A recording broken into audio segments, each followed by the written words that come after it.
Hello, friends and colleagues. My name's Gord Chipman.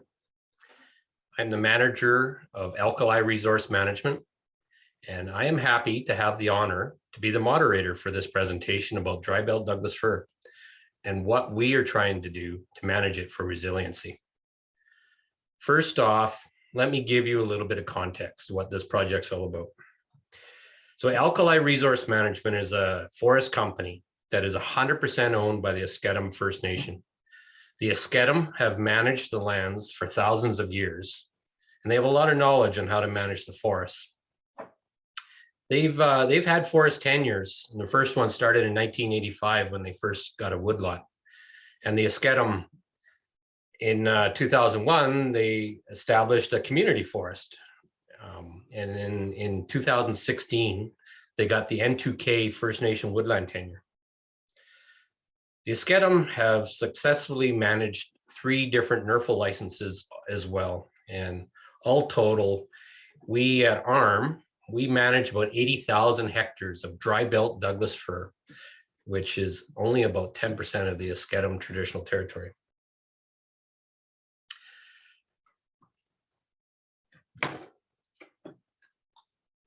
So this is a map that shows where our area-based tenures are. We're located about 50 kilometers south of Williams Lake.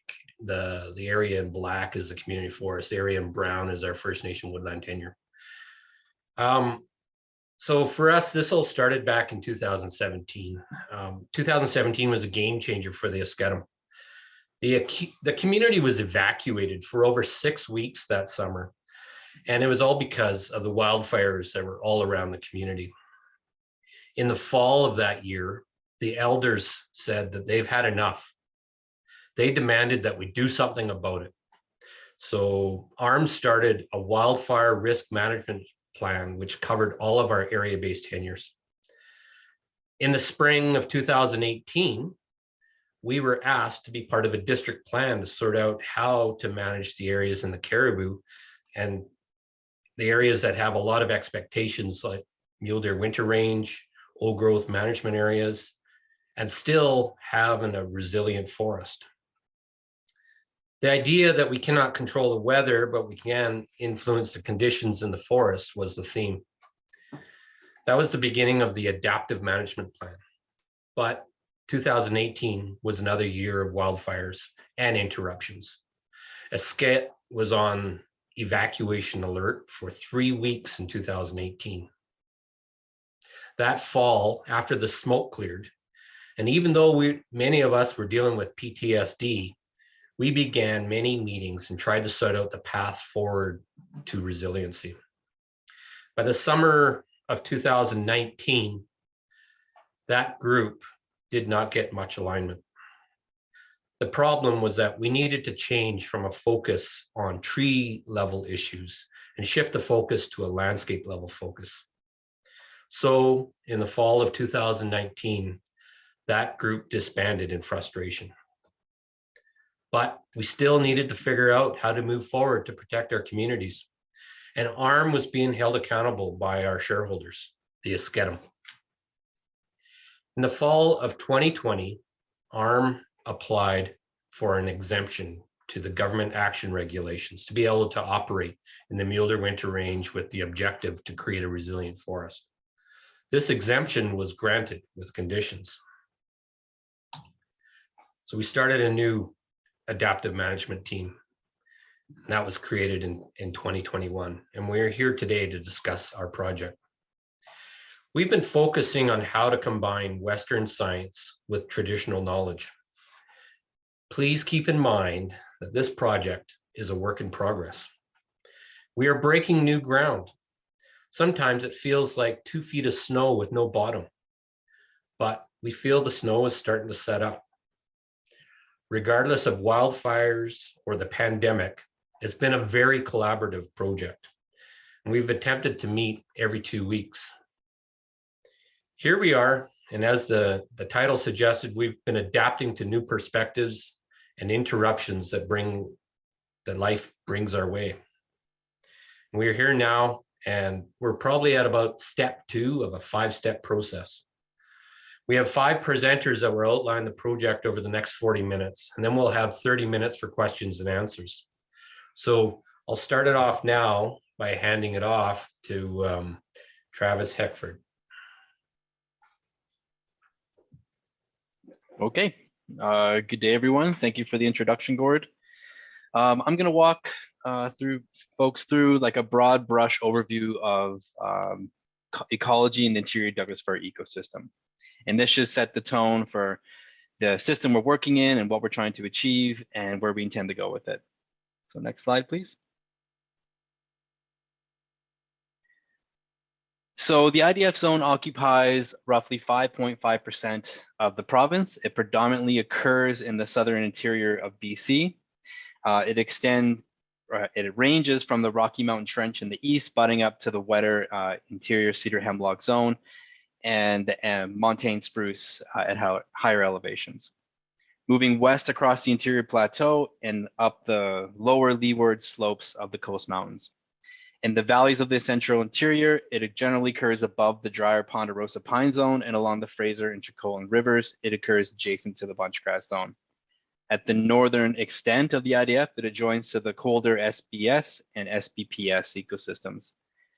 In the Caribou, we have 5 subzones of the IDF, and that includes the dry cool, the dry warm, the moist warm, the very dry mild, and the wet warm. Next slide, please. In the Caribou, there's 3 predominant features that go into the ecological classification of the IDF. The first is that Douglas-fir is a climax species on all zonal sites. And that second is white spruce, subalpine fir, and red cedar are absent except near the wetter zonal transitions. And also the third, bunchgrass and thimbleberry are absent on all zonal sites. Next slide, please. So across the IDF ecosystem, there's a range of different tree species that can occupy these habitats, but Douglas-fir is the dominant tree species. In the Caribou, we tend to have some lodgepole pine, some paper birch, and trembling aspen, but it's mostly Douglas-fir. Next slide, please.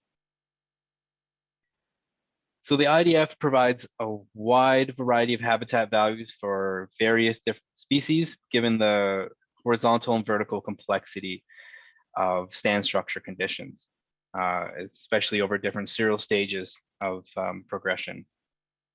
And this slide just kind of outlines the different habitat that we have for different species at different layers within a typical IDF stand. Next slide, please. It also provides a range of habitat for species at risk, including great blue heron, Lewis woodpecker, Myotis bats, and flameted owl. So very critical maintaining old forest of the IDF, and also for mule deer winter range, which we'll talk about later.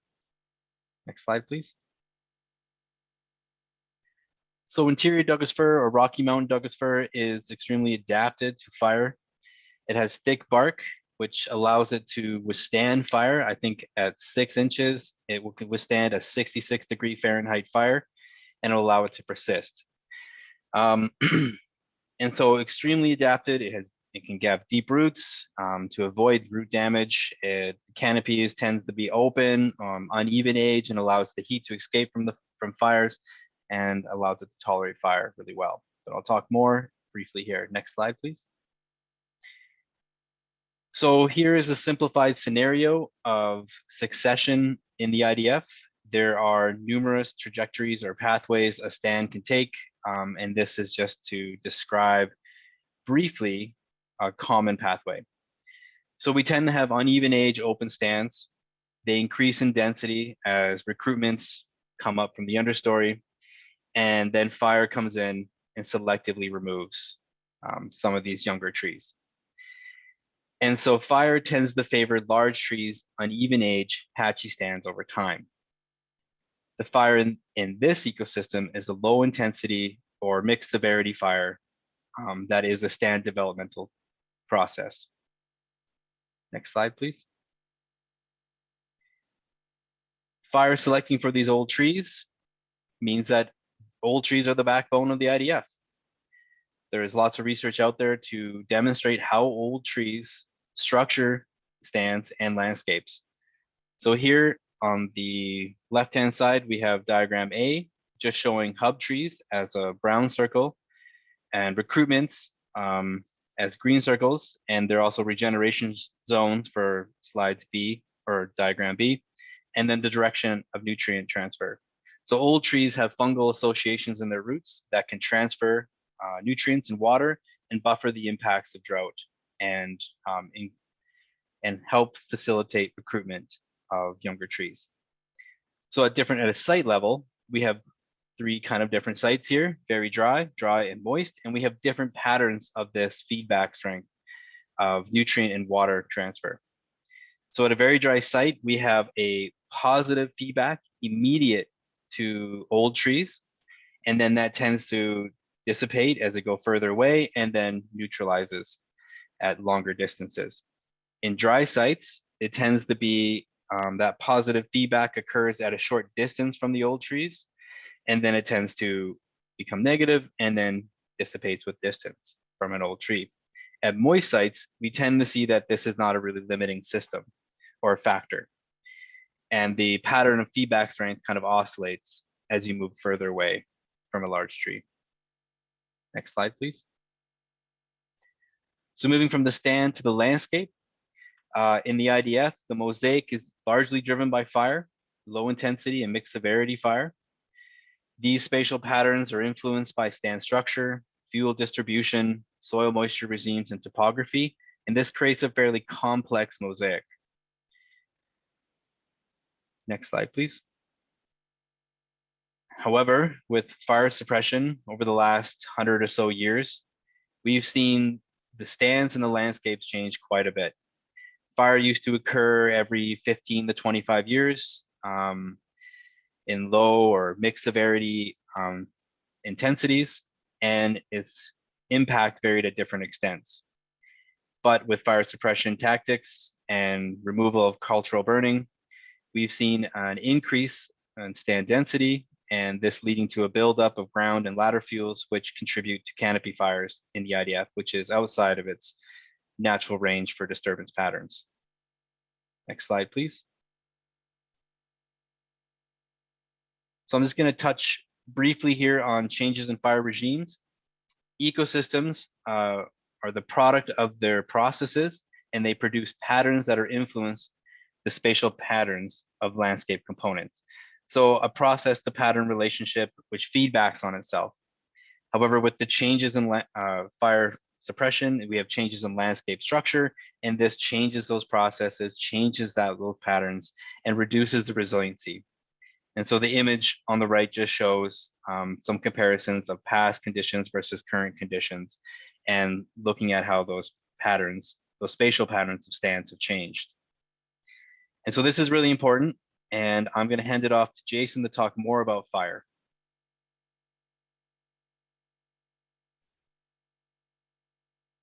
Thanks, Travis. Good morning, everyone. Along with many other First Nation communities within our region, managed fire is very important to the Esk'etemc community for multiple reasons that will be identified later in this presentation. There's also a growing concern from them that their First Nation tenures that were identified earlier in the presentation by Gord, that could be set back, some of the ecosystems back by hundreds of years, and watersheds set back by decades, which we're seeing in many regions within our province over the things we've been experiencing over wildfires in the last few seasons. We know IDF is not static, should not be treated that way. And we know that fire plays a huge role in the dynamics of changes over time, as Travis has just explained. It can be argued that IDF hasn't been managed appropriately for fire resiliency, and is vital to do so, as it makes up over half of the region's land base in some aspects. Although it should be mentioned that there has been some great work done in grassland benchmark areas since the 90s through ecosystem restoration projects. And next. I'd like to recognize some of the great work Dr. Daniels and her team at UBC have been doing in our region over the recent years. These photos have been provided by Kelsey Kobus-Gerbitz and her team, showing a lot of the tree ring research that's being completed that supports some of the information that was previously shown by Travis. The left shows the evidence of past fire disturbance on the graph, and on the right, you'll see my You'll see it shows the summary of the data collected, similar to what Travis has just showed you within the Knife Creek area, and provide evidence of the absence of fire within this region. Next. We do recognize that there's much work to be done to get these forest types back to a more fire resilient state. And we want to reduce the fuel load by both horizontally and vertically by reducing all the fine fuels present within these stands. They're currently full and not sustainable, and by reducing this, we hope to assist in the contribution of a more resilient landscape to wildfires.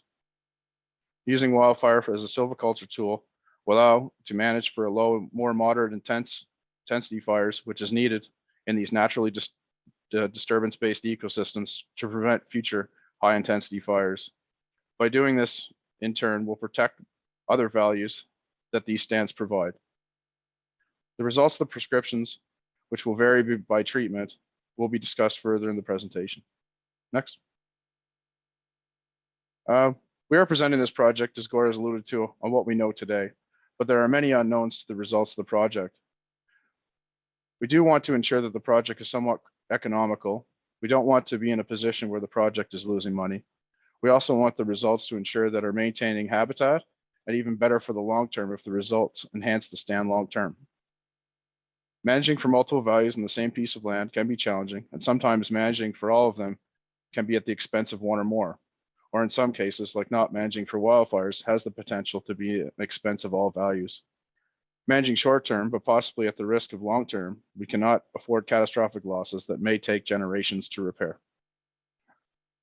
When using managed fire, there needs to be a clear set of objectives with which we cover later on in this presentation. Next.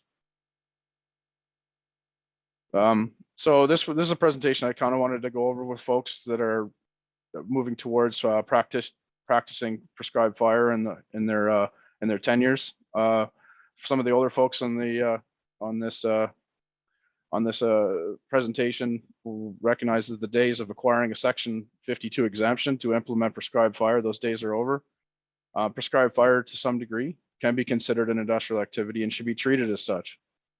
When I'm working with practitioners, I try to relate a prescription to a site plan and a burn plan to a harvest plan. A burn plan should be treated as an operational professional document that follows a set of objectives, considerations, and manages for values identified within the context of the prescription. Although they are both considered professional documents, following an approved and signed prescription should direct the way the burn is planned to ensure objectives are met. Next slide, please. As previously stated, the burn plan needs to be following the objectives in the prescription. This will ensure that the values of these stands are being managed appropriately. Meeting these objectives will direct the burn design and the fire intensity required to do so. Preparation for operational implementation will be reflected by meeting the objectives. The key to identifying whether the objectives will be recognized by monitoring phase. Monitoring of phases is something that we're definitely will be covering later on in the slides, and it's a very key to make sure that we're meeting all of the objectives that we're looking to achieve. Next slide.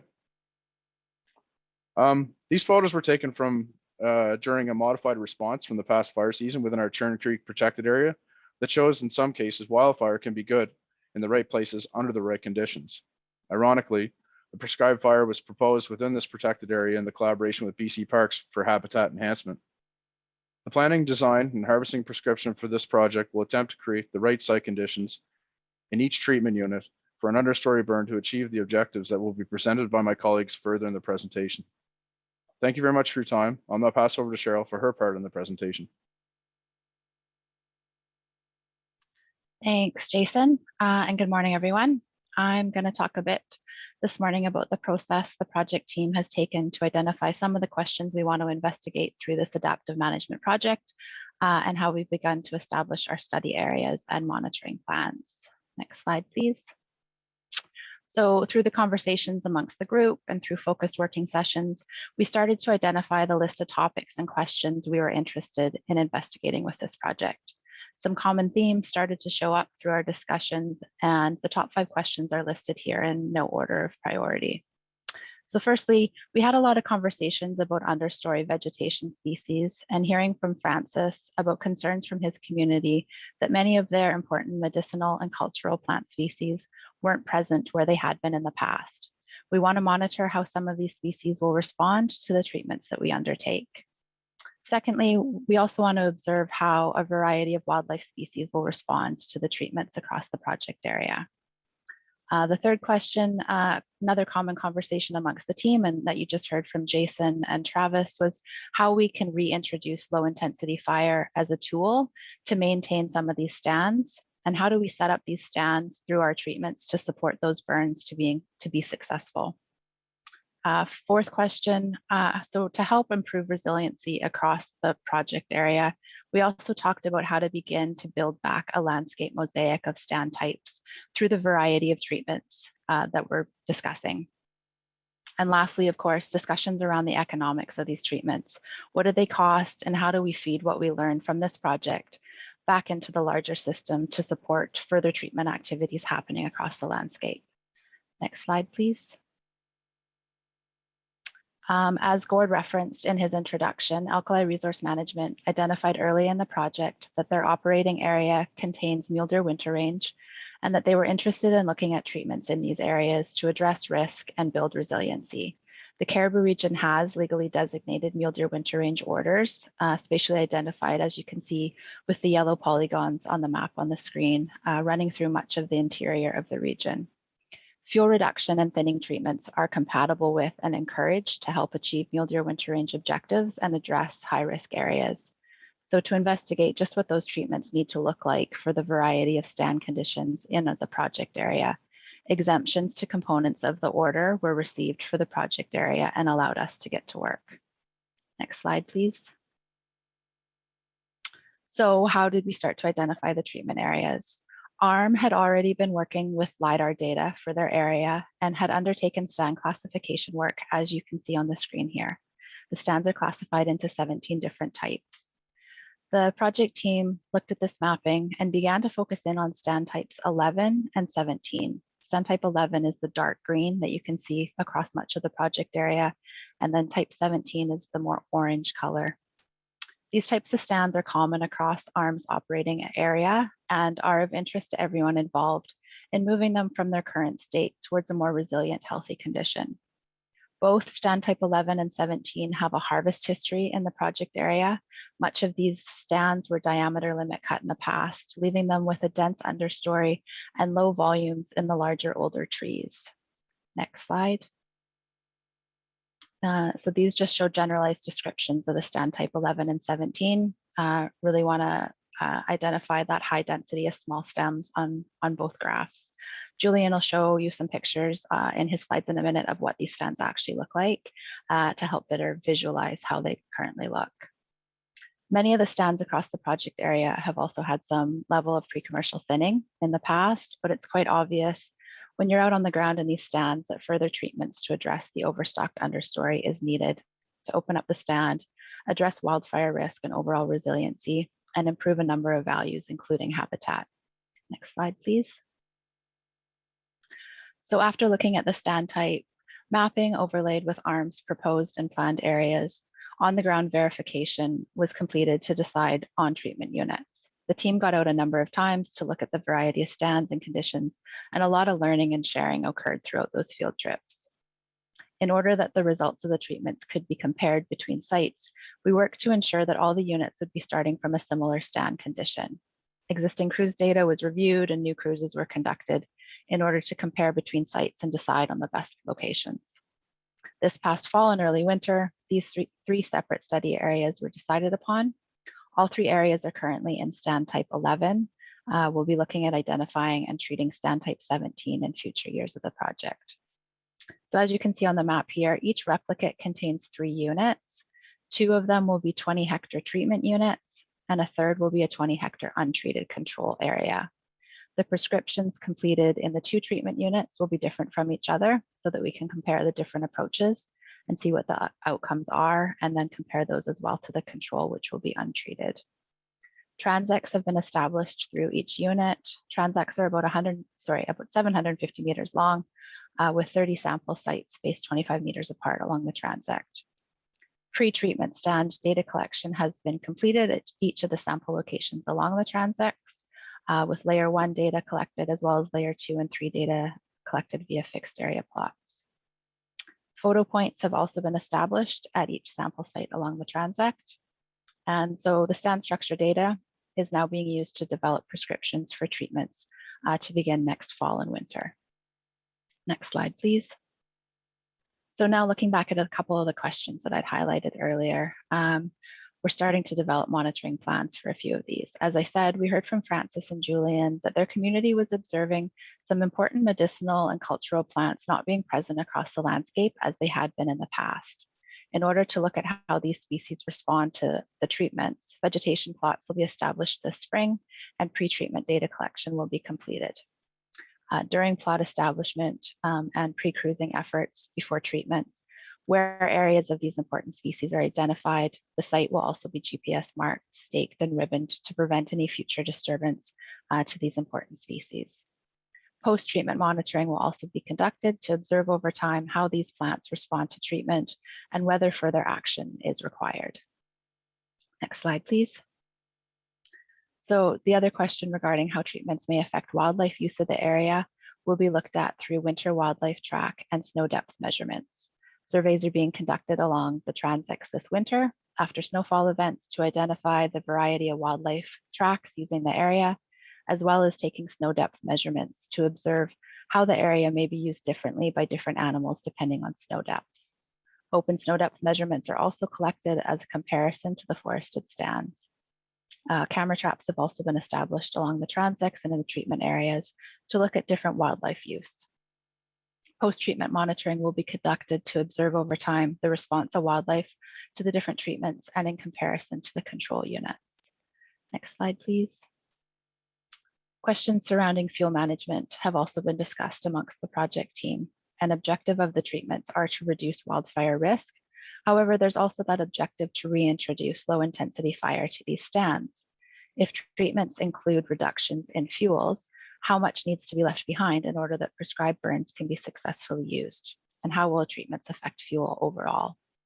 Pre-treatment fuel data collection will be conducted this summer to collect current condition data, and then post-treatment monitoring will be conducted to see the changes and prepare for those post-treatment burn plans that Jason spoke to. Next slide, please.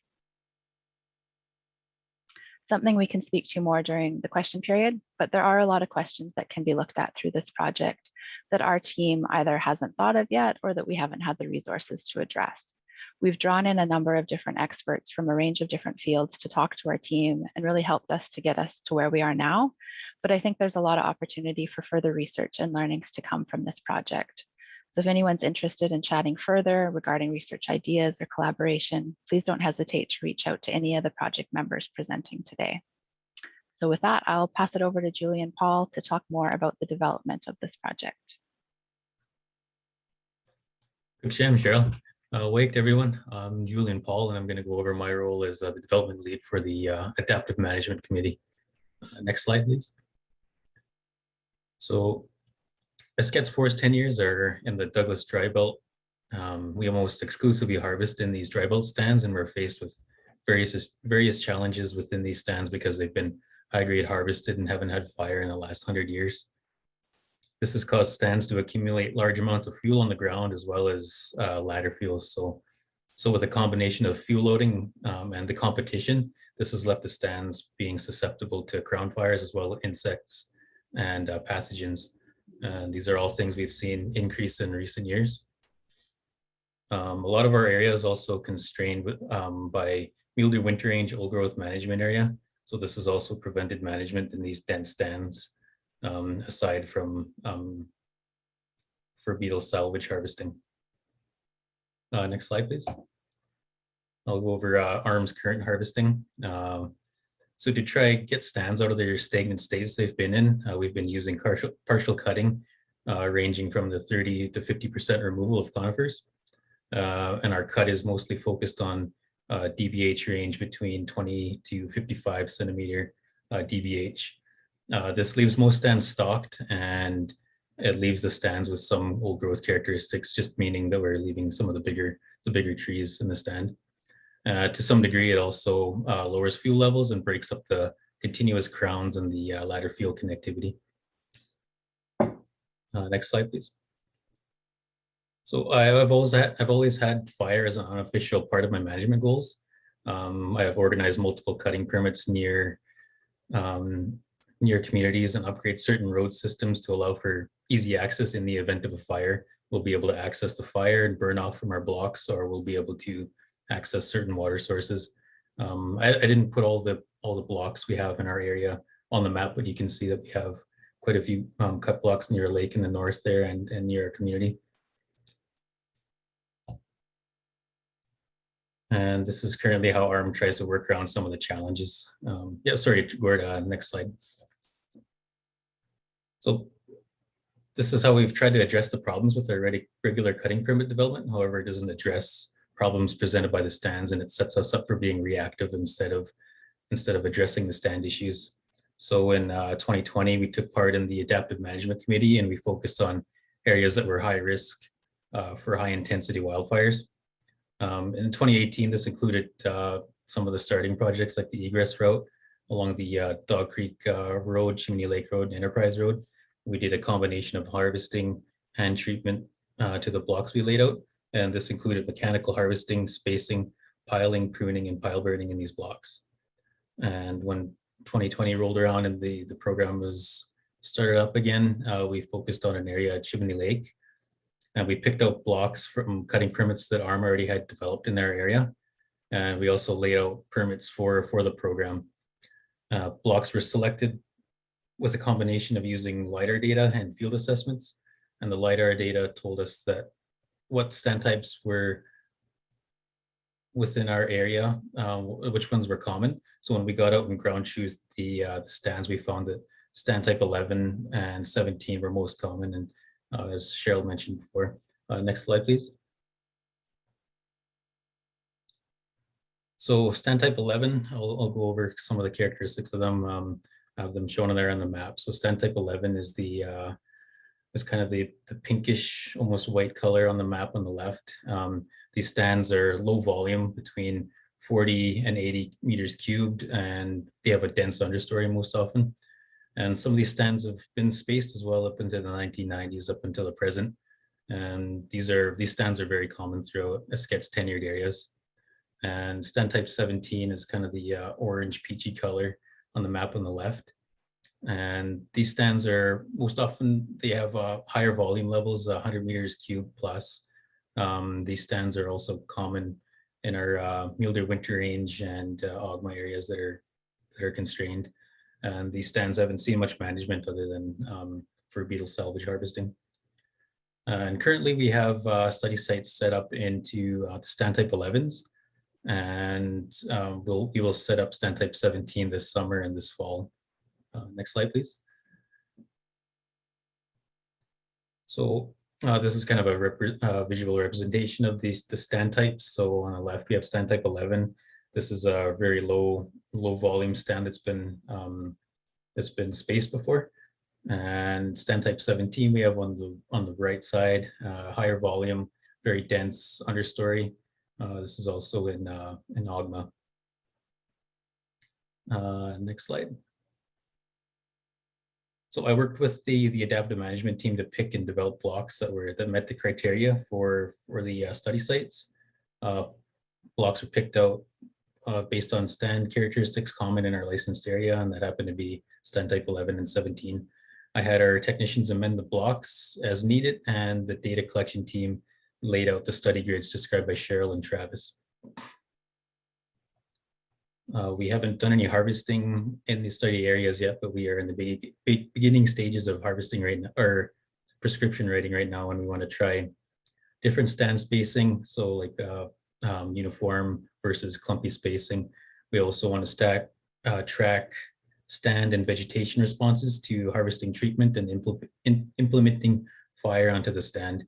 The goal is to create resilient forests again and bring back traditional medicine and food plants that are important to the Esk'etemc. And as I mentioned before, we have study sites set up in 11 in stand type 11, and we will set up stand type 17 later in the summer. So next slide, please. Meeting in the middle. So there are a lot of departments in on this decisions being made to develop the prescriptions, and together we must learn what's going to make these forests resilient again. And we would like to perform these treatments economically and apply them at a larger scale, like in Ogmas and mule deer winter ranges within our tenured areas, and not just in the areas that are deemed for high risk for wildfire intensity. And yeah, I forgot to mention that from the last slide, it's also the first time we'll be researching the response of traditional medicine and food plants from the Esk'etemc people and tracking that data. Thanks for your time, and I'll pass it on to Francis. Thank you, Julian. I'm from Esk'etemc. My traditional name is, I'm one of 3 hereditary chiefs from the community of Esk'etemc. My English name is Francis Johnson. I'll be talking about the managing of the traditional values on the land and some of the values of our client, the Esk'etemc band. Next slide, please. Yeah, so I'll be just going over who the Esk'etemc are and their values, and understanding and managing for Indigenous values, the importance of fire as a traditional tool. Also just go over adaptive management process and the relationship with traditional ecological knowledge and ecosystem-based management. Next slide, please. Who are the Esk'etemc? The Esk'etemc are formerly Alkali band as part of the Esk'etemc Nation. There are about 500 people on the village. They're primarily a hunting, fishing, and gathering society, and they've recently revived their traditional form of hereditary governance, which is important for managing the land. Next slide.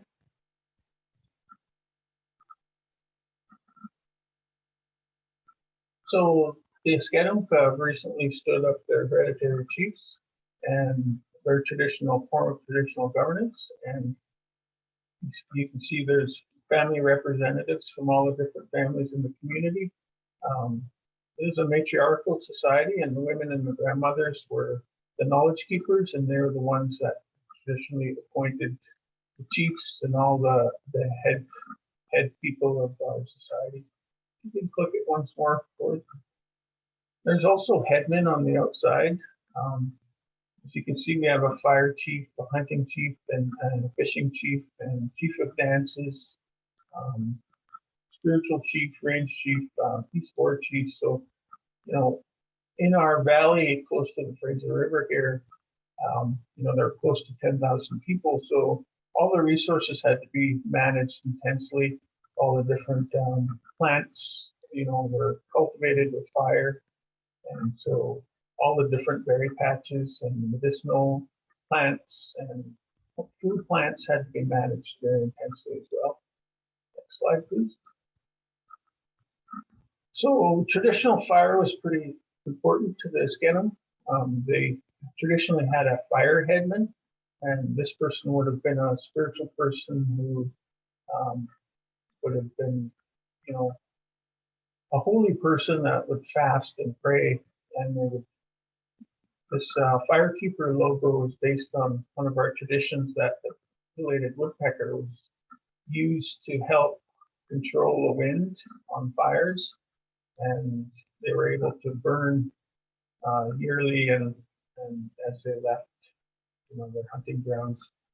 So the task managers were appointed for specific tasks based on their expertise, and they were pretty important for managing the land. Next slide, please. So First Nations values are based on their individual unique culture, language, and governance and history. As many of you know, BC was one of the most densely populated places in North America, given all of the rich salmon runs that we had here. So there is an overlying value base that many First Nations have in the area. Many of them believe we were keepers of the land. It was our responsibility to look after the land. It's always a long-term view of managing for 7 generations into the future. First Nations laws, morals, and history are passed on by oral history. A lot of the coyote stories and a lot of the major geological events in the past are in our stories.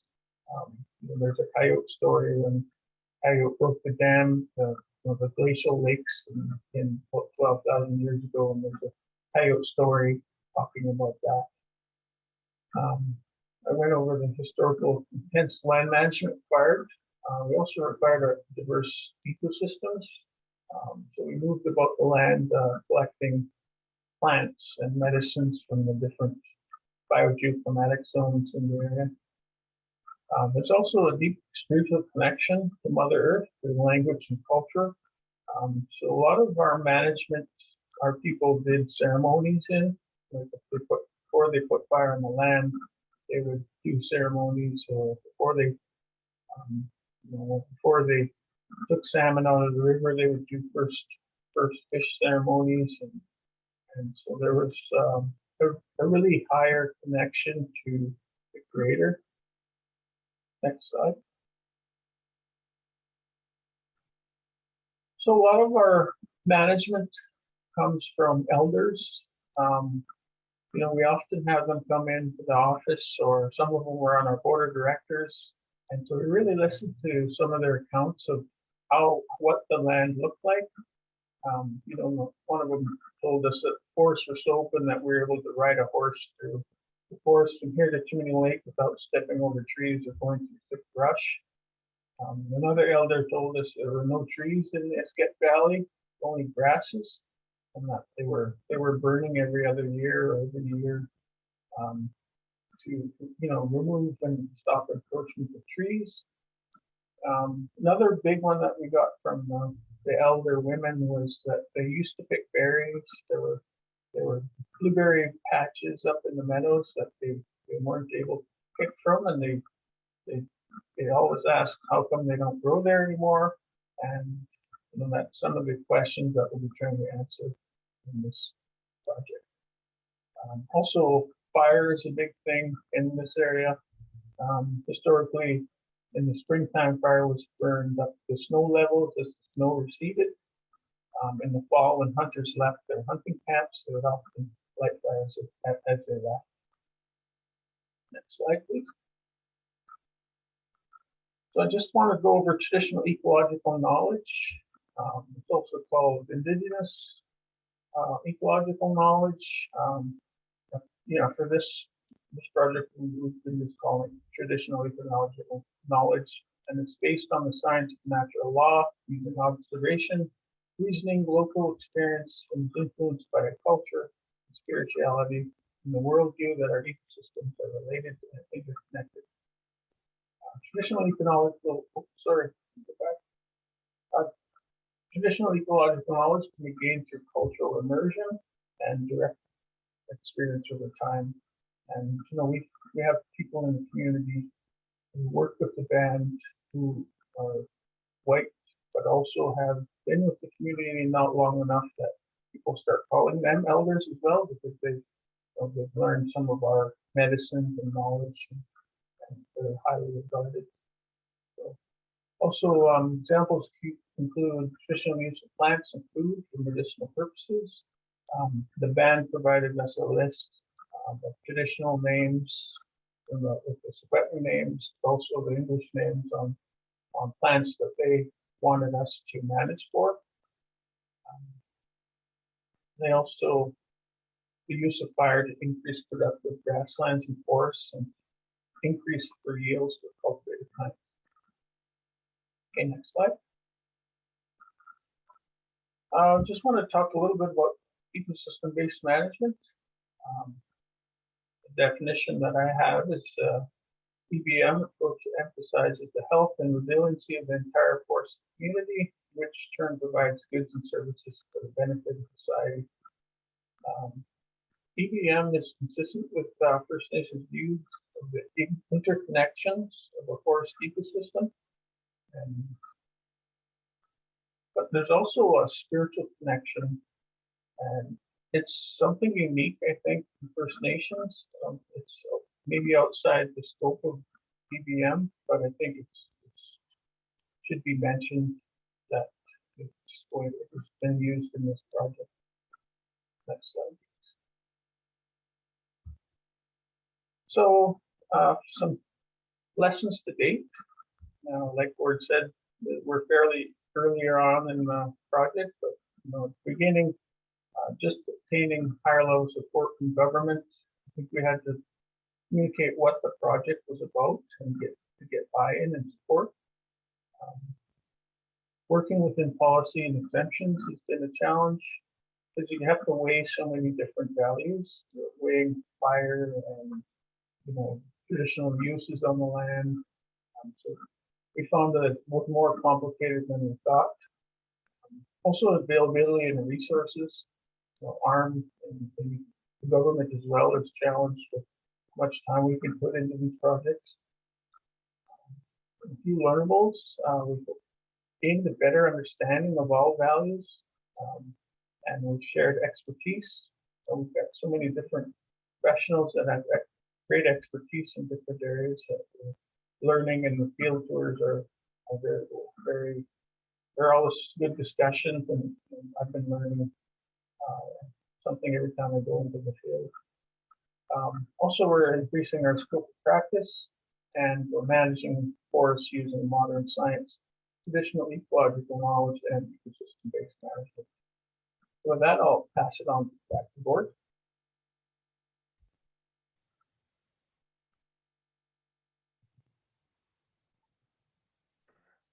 Okay, I'm multitasking here and I got buttons going everywhere. Thanks for that, everyone. So now we're just entering into the question zone. So if you got any questions, please enter them into the Q&A section there, and then we'll see which ones are the highest ranked and we'll start answering them. This is our project. We've been attempting to combine community values with meeting regulations and how we manage a forest that we're going to be proud of. That's what what's really important to every single one of us. We want to manage a forest that's going to be around for the next 7 generations. We're attempting to develop plans that create a resilient forest with adaptive management. And if you got any questions, please put them in the Q&A, and I think we've got till 12:15 to answer questions. So we'll dive into it. So let's see which one we got.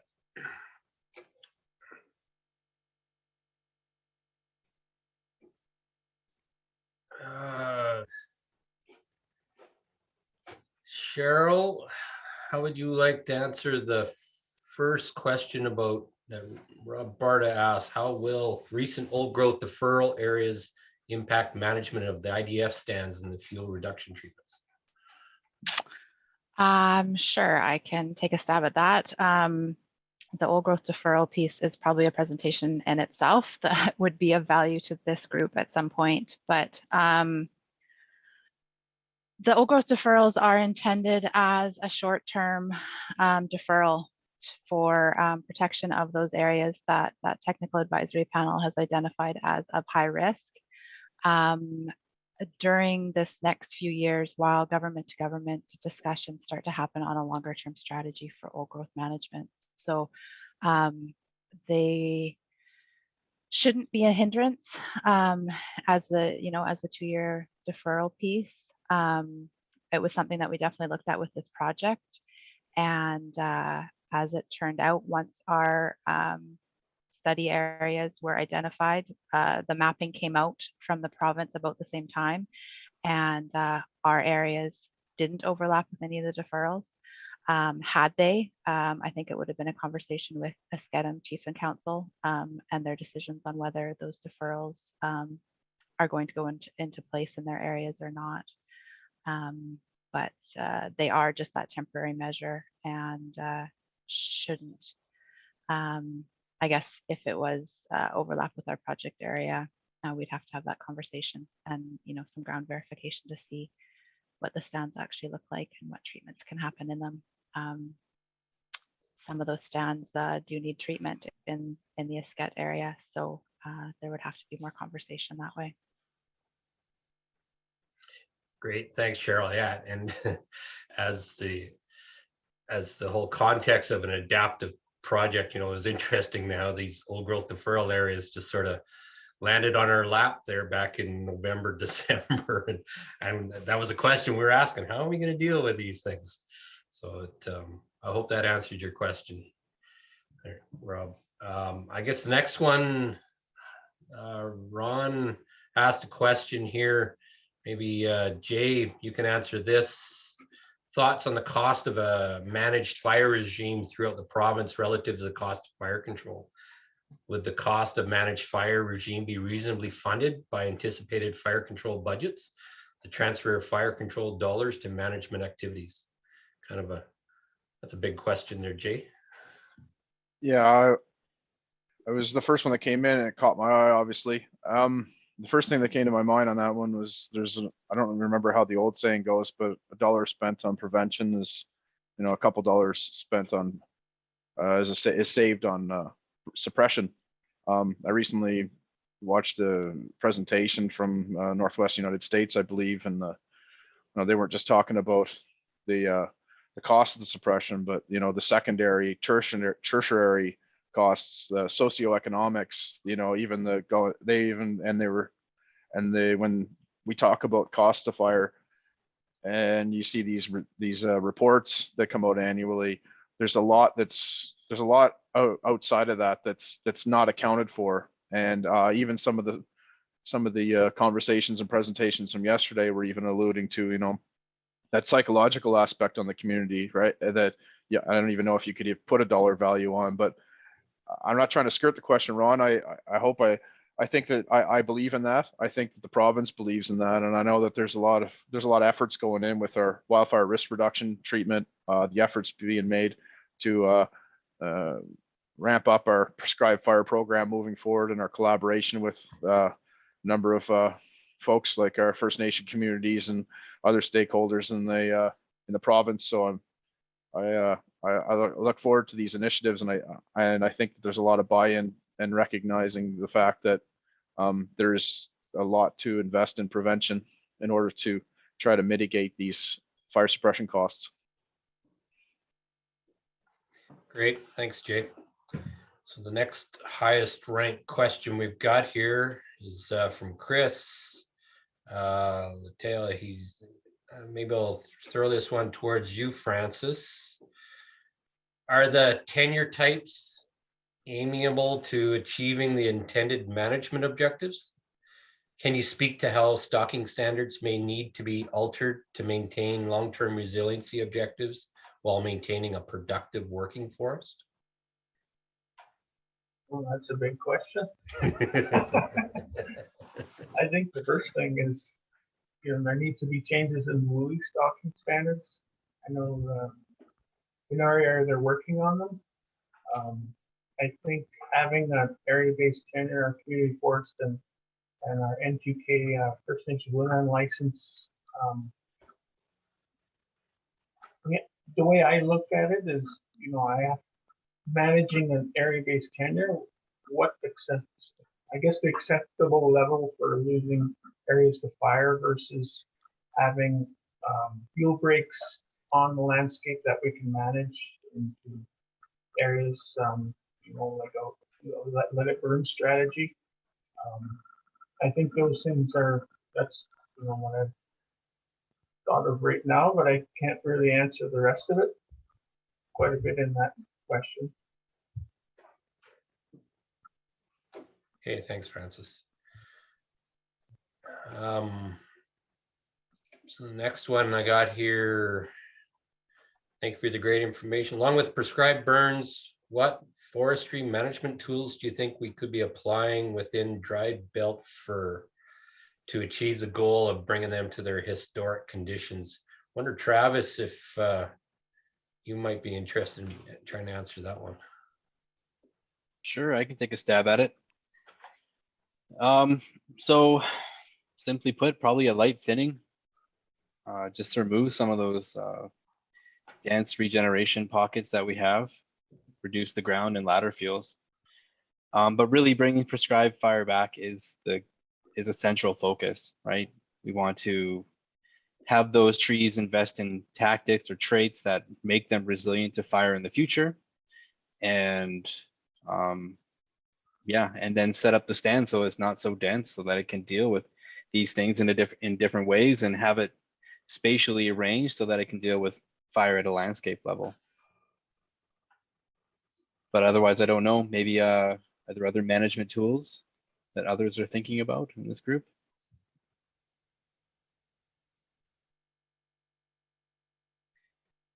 Not to pass the buck. I think for me, Travis, yeah, I agree.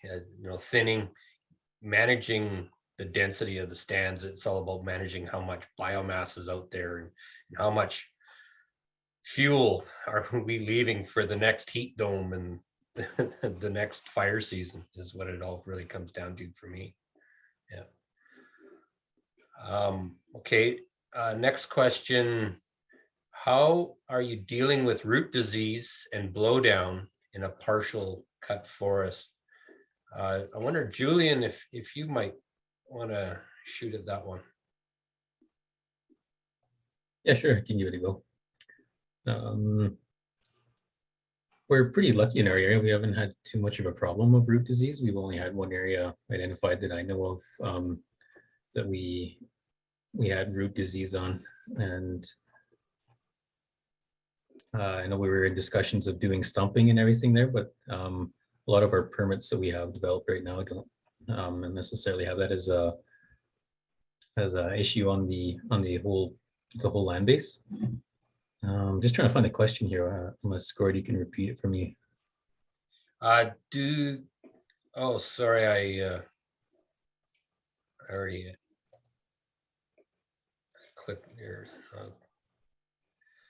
How are we dealing with root disease in a disease partial retention setting? and blowdown, yeah. Oh, and the blowdown part. Yeah, usually we have so after harvesting, if we have a blowdown event in our blocks, like it hasn't been too catastrophic really. It's just been a few trees here and there.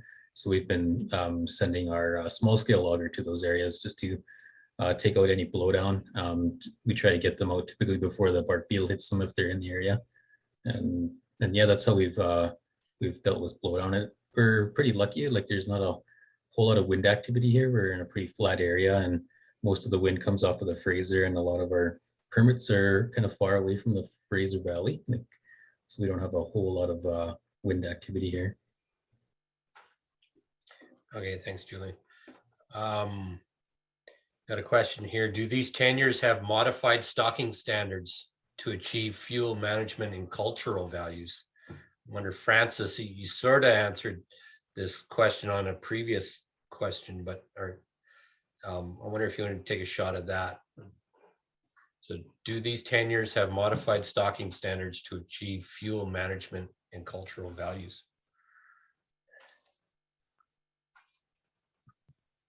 I would say no, they don't yet. But I think it's something that we have to consider, especially if you're managing for something other than timber. And I think you'd be looking at more of an open forest stand. We do have a lot of interface grassland forest mixed areas. So like in the IDF-XM, we do have a lower stocking standard in those areas, but I think it would have to be something that would have to be worked on collaboratively. That's all I have for that one, Gord. Okay, thanks. We've got another question here from Randy. What do you expect the impact of a more holistic and long-term resiliency focused approach will have on the long-term timber supply for the Esk'etemc tenures? Anyone want a shot at that? I got no problem answering that one. one of the challenges of an area-based tenure is that's where you get to operate. That's your forest for the, you know, for the term that you have that tenure. Whereas an area-based tenure, you know, or volume-based tenure, so you can move around within a TSA and you can avoid fires.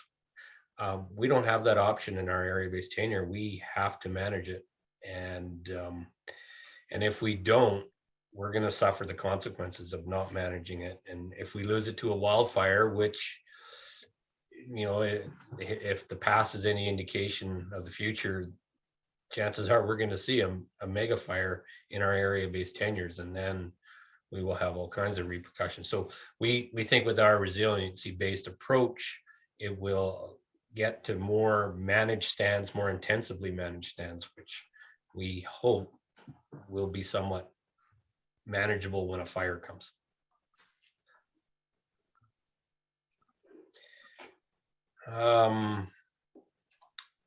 One here, wouldn't these treatments remove the multi-story uneven age aspect of the Douglas-fir stands that are critical for mule deer winter range for both a food source and reducing snow load on the ground? Cheryl, I wonder if you're up for that question. Yeah, that's exactly what we're testing out with these treatments, is finding that compatibility between treatments to address the stand, reduce that, you know, overdense understory, but maintain that cover and that snow interception that's required for mule deer. So that's, you know, that's a good summary of the question that we're asking. That's why we're doing the snow measurements along with the wildlife track surveys to see where deer are, how deer are moving through these stands pre-treatment, and what those, you know, correlated snow depths are, and then post-treatment doing the same to see if there's any change over time. The hope is to you know, to find that balance between the snow interception cover that we need, but you know, addressing the other concerns for fire resiliency, forest health that we talked about in the presentation. Great, thanks. Another one here. I think, Jay, this question might be for you. What % mortality in layer 1 do you see in a post-prescribed burn?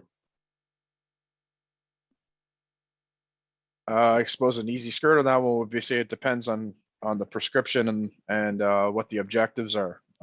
There's ways that we can be very meticulous, as Julian had alluded to, and some of the retention regimes we have with even age spacing, clumps. There's ways of being able to retain some of this by doing some pre-work on the areas, doing some burn around some of them, depending on depending on what each objective is for the treatment unit we're describing. So there's ways of being able to do this, and light, low intense, back burning a little bit. I don't know, when I say back burning, I don't mean it in an operational sense. I mean it in more of like allowing the fire to creep towards the a light wind in order to create a low intensity area. And we can go in and burn off some of these patches to try and meet the objectives that the group agrees on, that we would like to have as retention in the layer 1, which may be difficult, but unless it's in some kind of a group selection, otherwise it'd be probably much too meticulous to try and do it on a even aged dispersal. But in clumped areas, I think it's feasible, and I've got some colleagues of mine that are subject matter experts in implementing this that I'll definitely be reaching out to see what's feasible and what's not on that. Great, thanks, Jay. Looks like we got about 8 minutes left here. We're starting to get through quite a few of the questions, which is great. The next one I see here is from Jeff. What is your view on long-term timber supply from Esk'etemc tenures with a more resilient EBM regime, does it increase, decrease, improve stability? Anyone want to answer that? How about Francis? Yeah, no, I would think that with EBM and the long-term timber supply, to me, would increase, given if we have a regular fire interval, I would expect to be getting more productive forests than what we have now. But I think someone else talked about the cost of doing that versus, the cost of mechanically thinning or thinning with fire and getting a return with the timber is something that I think has to be considered. And I think we'll have to maybe add something into this or look at that at a later date. I think that's all I. Okay, thanks, Francis. We've got a question here from Ken. Made it up to the top of the poll. Effective work requires good relationships, which require trust. Can some of you comment on what is taken to establish that trust?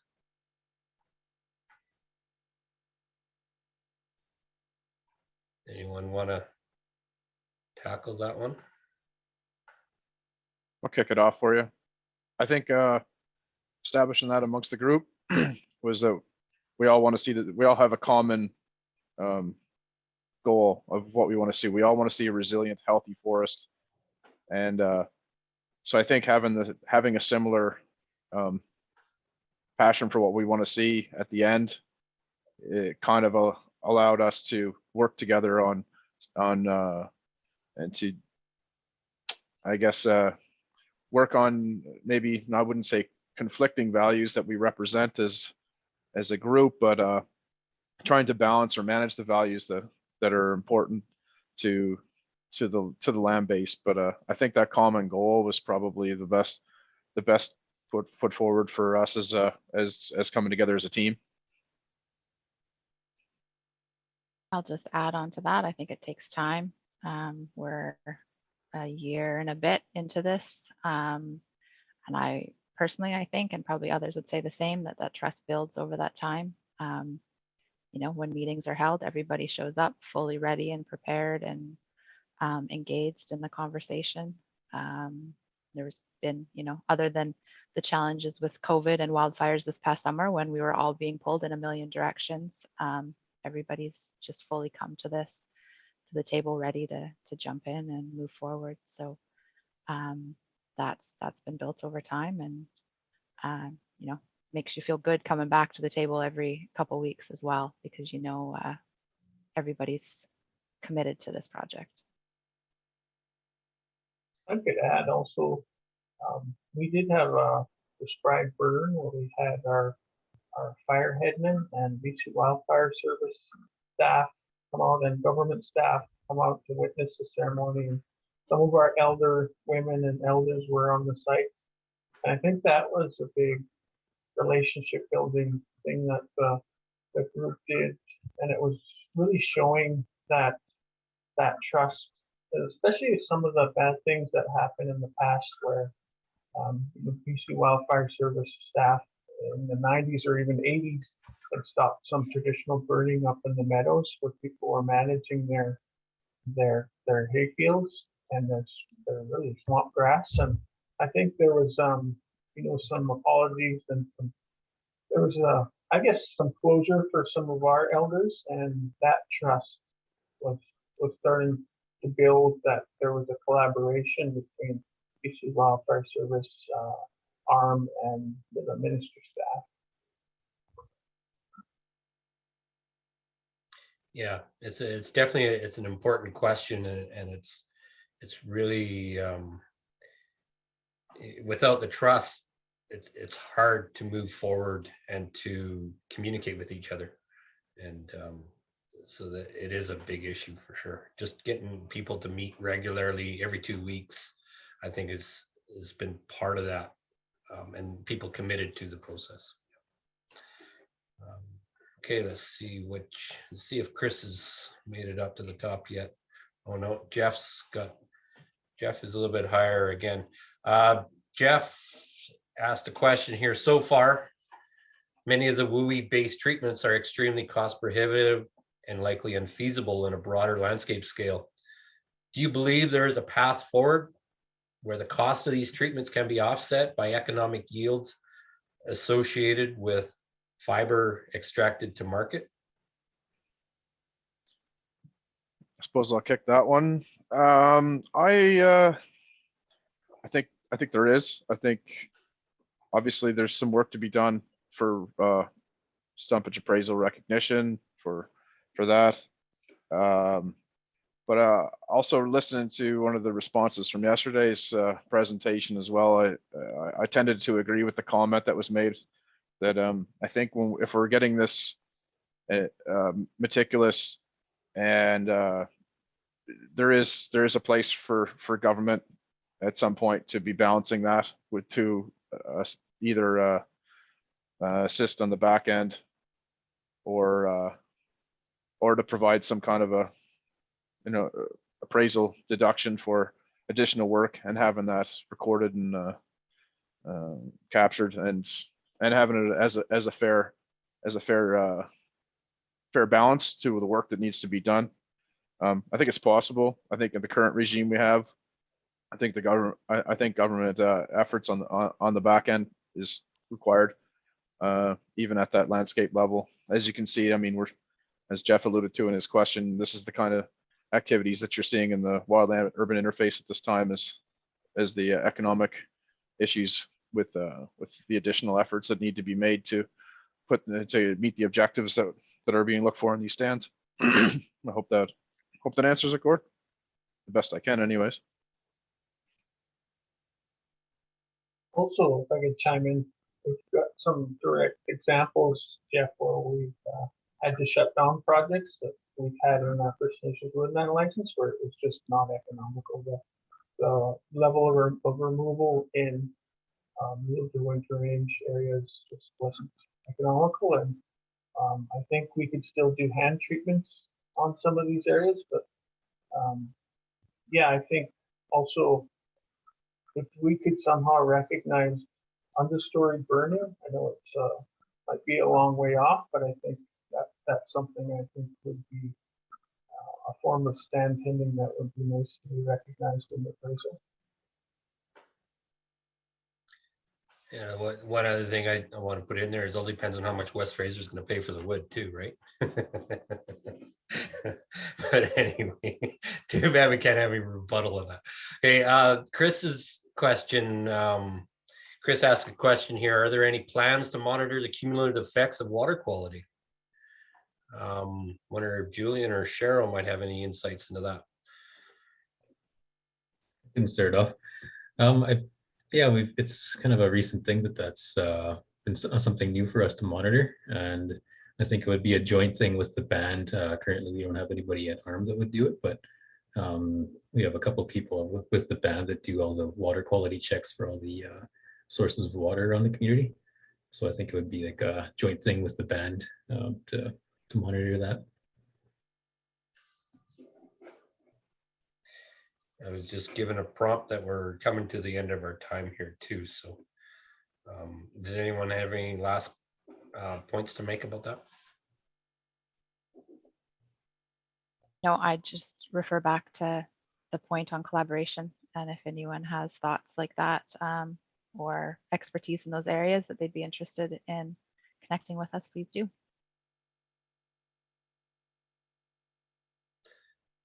Okay, I think we've run out of time. I don't know if we're still on the airwaves still or not, but no one has told me otherwise. So, so anyway, I'd like to thank everyone for your attendance and for listening to our presentation. And once again, it's a work in progress, and we're moving with the changes in life and pandemics and wildfires, but it's not going to stop us because we don't have a choice. We have to manage these forests to a resilient state if we're ever going to continue our way of life here in the Cariboo. So with that, I'd like to say thank you very much. Bye.